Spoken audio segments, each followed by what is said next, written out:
All right, welcome everybody to the Week 13, Friday, Monday, Wednesday program design review. This is a superset AMRAP. We're talking 4 to 5 minutes at each set, each station.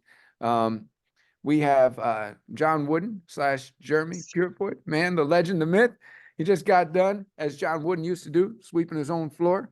He was out there doing that. You know, John Wooden could be found in the gym on Wednesday afternoon, sweeping his own floor. Talk about a servant leader.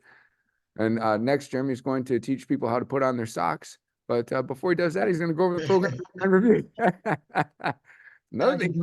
Actually, thinking it was Wednesday morning, but actually it's Thursday morning. I was a day behind myself right now, just in my head. Yeah. Always like that. Yeah, so we are going into the superset AMRAP. We're going to work with, again, aiming for 10 reps of each movement. When I do AMRAP or we ever do AMRAP, we coach though. Like if you are focusing on strength, you do anywhere from like 5 to 8, endurance 10 to 15. You know what I mean? Like the day one, you want to work a lighter weight, and as the week goes, progress by Wednesday with this one, and maybe at the end of the week you're doing heavier weight, so you're going to aim for a lower repetition, as many times as possible within that 5 minutes with those 2 exercises, and you got 40 seconds to transition to the next spot in the room. So we have a box squat. You want to, with a box squat, you want to get it to a point where your thighs are still like parallel to the ground, not too high but not too low. So give them at any point. This is to help them control the weight and get used to coming out that dead zone, right? So when people squat, they usually have like, as you get your legs down to parallel, that's considered a dead zone. So people will have struggle, whether it's Java squat or barbell squat, typically they have a hard time once they get down there is to get out of that dead zone. So with the box squat, it brings you to that dead zone, tap the box, and you explode back up to get used to getting out of there, especially if you're working with heavier dumbbells or, anyone's doing one-on-one, work on a barbell, that type of deal. So you're gonna challenge them with range, weight, putting the weight in their heel. A lot of times too, people, I call it the flat butt squat, where they squat down with their butt's not driving back. So as if you're going to sit down on an object, that's how you want the squat to be, right? You want to the weight in your heels. We want to push your butt back as if you're going to sit down into a chair or onto the toilet seat. You don't go down to the toilet seat with a flat back. So this helps you drive your hips back as you sit back, finding the box and then coming back up. If you go down the toilet seat with a flat back, you might miss it. You ain't gonna look good, that's for sure. It ain't gonna be a pretty sight. Honestly, no, I think some people here might sit on the toilet really funny because they're pooping weird places. Oh my gosh. Oh no. Oh no. They're probably going down with the flat back and they're catching the front of the toilet seat. This will be recorded. Okay. From there, we'll flip over, coming out to the ground. We'll do a decline press, focusing on the lower part of the pecs. This is definitely a station where I would recommend coaches to be at to help members get their weight up. So you really do want to drive. So in the bridge here, you want to get up onto your shoulders. So your back is up, and as you're going into that press, you should be aiming like if you're on your back, you're pressing this way, so you're focused on lower pecs, right? So you don't want to be too high overhead. You want to be going above your chest in a decline position as your feet are up on that box to focus on the lower part pecs. If you're bringing the feet up onto the box, obviously you can definitely 100% work with a hip bridge. But I know those people like keep their upper back still on the ground in the bridge. They're not getting as much lower pec, so you kind of want to come up onto your upper shoulder and your traps while you're in that bridge to really get that movement to focus on the lower pecs. And then you're going to go through those again. Typically you can press more on a decline, so it would be a good station for coaches to be there to assist people to help them get the dumbbells up. But again, it's a good week to challenge too, just repetition or strength. So, I can only get to a lot trying to get weights to people. So like if there's someone there that should be focusing more on lighter dumbbells, really make sure they're focusing on lighter dumbbells and getting the weight up there.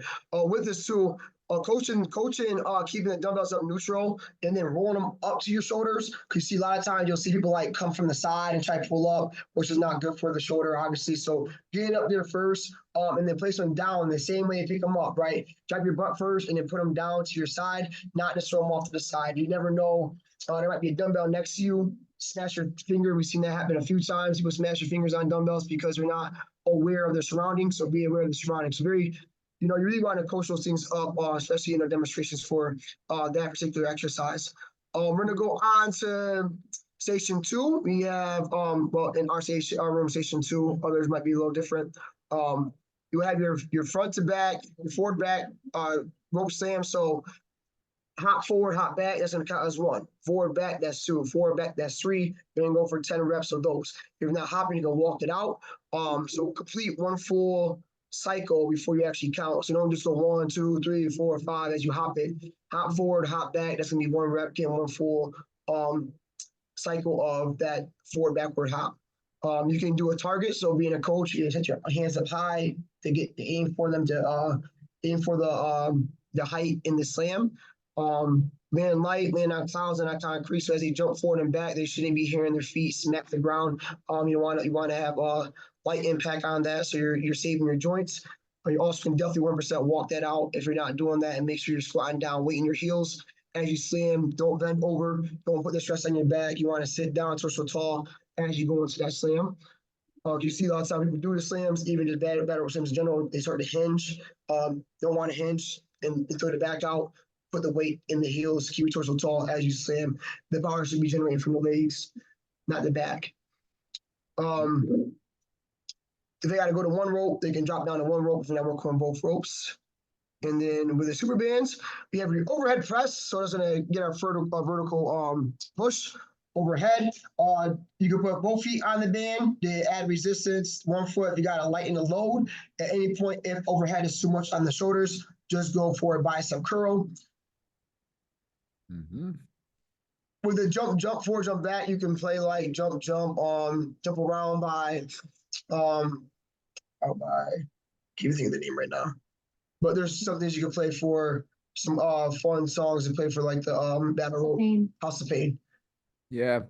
Another thing you're playing in here, I think Andy came up with it. It was like, let's get this thing jumping, right? It's like jump, it's like kind of a new remix of that House of Pain, I think. It's called Jumping. Pitbull and somebody. Pitbull. Pitbull, yeah. A Pitbull and something. He's got a good haircut. Pitbull and Lil Jon. Pitbull and Little John. Yep, That's the yep, one. yep. Oh, yeah. I've heard that one. Yeah, it's like remix to it. Give that girl a prize for winning the trivia. Good job, Mad Dog. She got the House of Pain, so she helped me with that.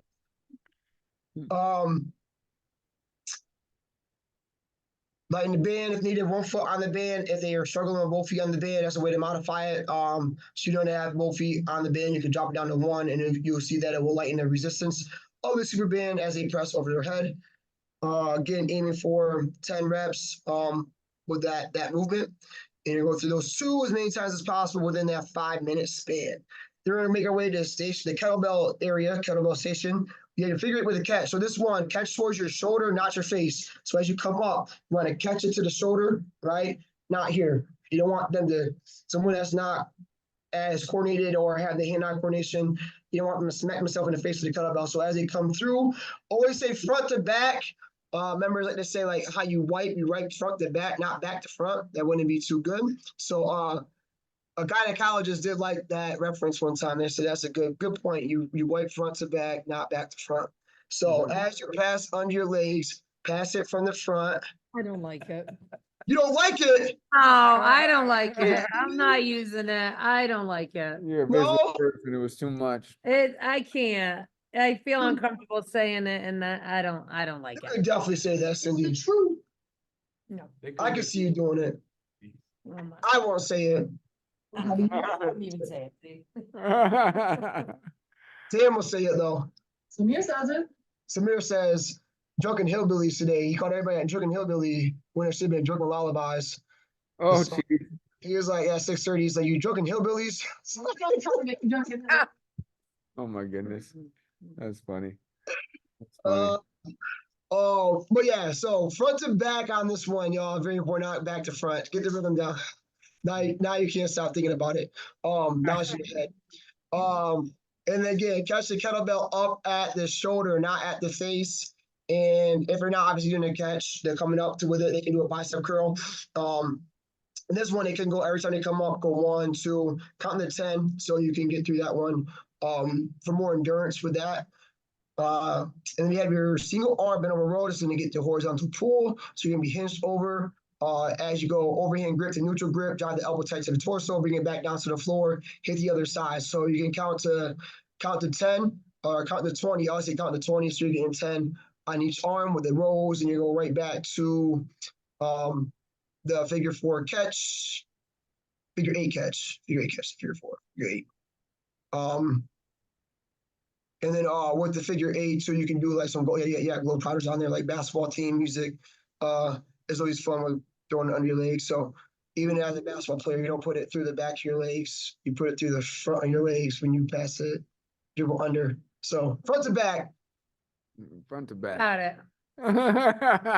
Got it. You're still gonna see back to front though, which is gonna be just weird. I don't know how people even get that. They go behind. Looks weird. All right, that's that. We'll move on from there. Okay. We got some DECA coming up. We actually got DECA tomorrow. So DECA is strong here tomorrow at 4. So we got some DECA moments in here. We got this sit-ups. This one, again, say if you haven't done one, females are 14, males are 20. You're gonna aim for 25 reps. And even with the sit-ups, they can do that, within this. But obviously, that could be something that could be a coachable moment where you can challenge someone that does DECA. That does DECA or is interested to do DECA, you could coach them through that within the session for this week. And with the reverse lunges, same thing. They can either go for like the 30 reps, or I'll just say for this, count to 20, getting 10 on each leg, and just again, so you're not using you're only limited with rams, so we're not using the ram for a long period of time, trying to get 30 reps in there. But again, if it's a smaller class or you got somebody in your class that is working to improve on DECA and get them down, it's a way you can actually help them within this session with the vert wall sit up and the reverse lunges. Did you say you have a DECA strong tomorrow? Mhm. Yeah. Oh, you got one like tomorrow night? 4 to 8. Friday nights now. He does. That's when he does them. That's Mhm. cool. Yeah, right at He your likes it. facility? Mhm. Yep. He said he's always gonna do it. Yeah, oh, that's good. And then we're going into station number 5. You have your TRX face pull. Face pull, high roll, putting a bandana on. That I got on right now. Bandana. Aim high. It's not your typical one. You usually got your Black Panther bandana on. No, that's Different- my jump band. That's your go-to. Yeah. This is working that posterior, right? So rear delts on this one, squeeze the shoulder blades together, getting some trap work as well.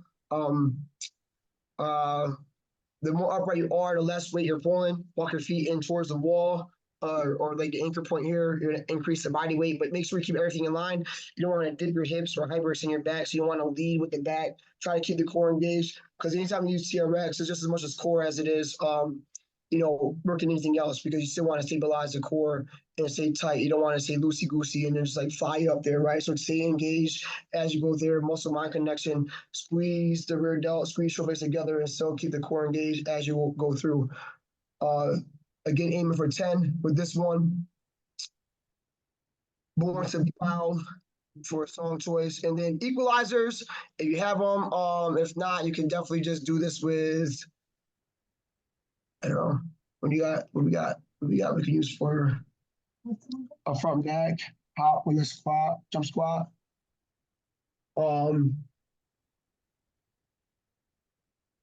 You could even put like a jam ball in the hand, right?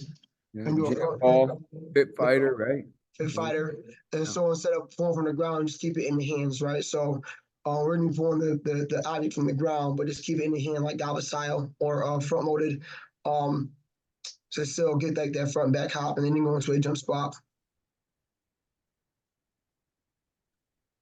The intent of that, you have to have a fixation.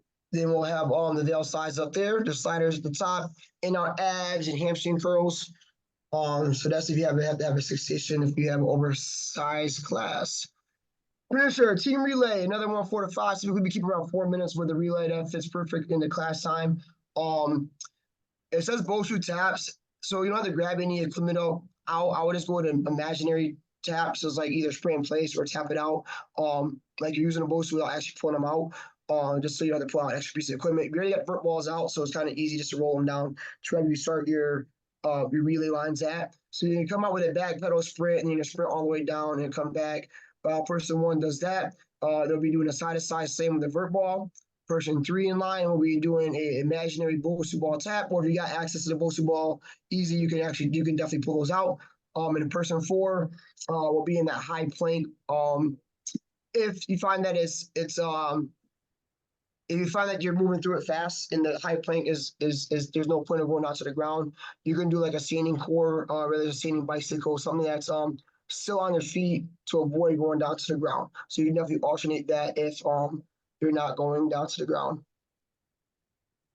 Right. I know that we all coming back from spending time with Todd, we were talking about using some of his quotes or something in the upcoming weeks. I mean, we could Well, if you want to, I could show you. I actually put on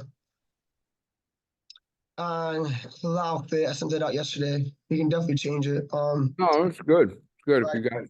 Did you see it? Hmm? Let me see. Andy probably saw it. I didn't get a chance. I used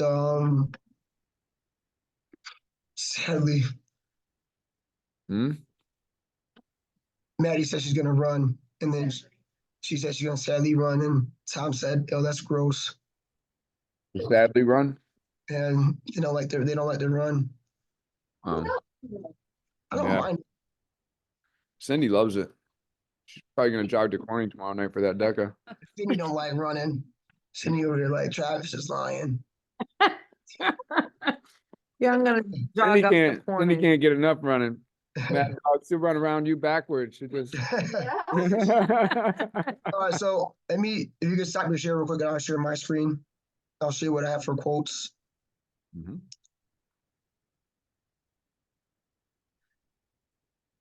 You see,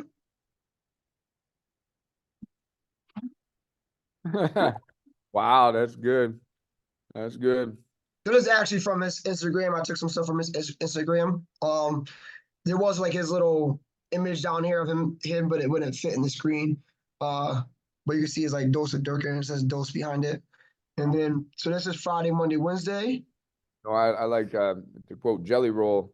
Took the rear view off of this old Ford so I could only see in front of me. You Mhm. know, no sense looking behind.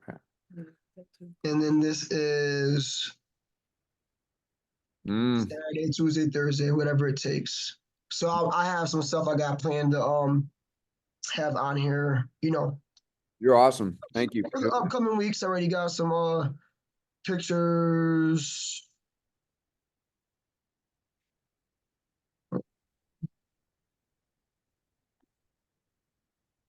He has Ricardo's up here, which I like. He does. Yeah, he really liked that. He quoted that a couple of different times. Put in his Willags this week too. So right here, do you guys see it? Miracle is a coincidence where God remains anonymous was Ricardo's quote this weekend. Do you see it on here? Coincidence is a miracle where God remains. Yeah, Right. that was good. Do you see it up here, or is it only showing the screen? I'm only No. seeing Whatever It Takes by Todd the Carnison. Okay, so let me see. Every time I share, I always share it's incorrect. You got to click that top left desktop so we stay with you when you go. No, I can't even get to you. Stop share. Okay, let me try this again. I should probably stop. Screen. There it is. So, yeah, right here. Ah, that's great. We So- should credit Ricardo on that one. Put like Ricardo on there. And then I got a few ones that I just got from Wayne Dyer. That's the one I just had up there. Just when you kind of got his image in here. So, yeah, there'll be some stuff there for coming up. So we got these things from Todd, these people light, it's I don't know if you were there when they were giving out, but No, yep, You guys left, that's right. so that is you mentioned Wayne Dyer, he's got a good quote. Says the challenge is to see the light in other people and treat them as if that's all you see. mhm, Problem with the world is, right, we focus on our differences instead of recognizing that the same light that's in me is the light that's in you. And yeah, You know, so it's all right, I should probably stop. Oh, any suggestions on the warm up here real quick before I stop this recording for Friday, Monday, Wednesday? Some a little faster just because I know it takes a little while to do the superset, and the superset is a longer time. So some a little faster for this superset workout. Definitely. And because you got the 4-5 minutes with the AMRAP, then you have a 4 to 5 minute finisher too. So you're something to making sure you're fitting it in within time frame, you know. Haven't seen any Rocky warm ups for a while, you know, Rocky or a huddle or something like that. Those are quick. Bring them in. Yeah, that's quick and easy. All right, cool. That is a Friday, Monday, Wednesday program design review.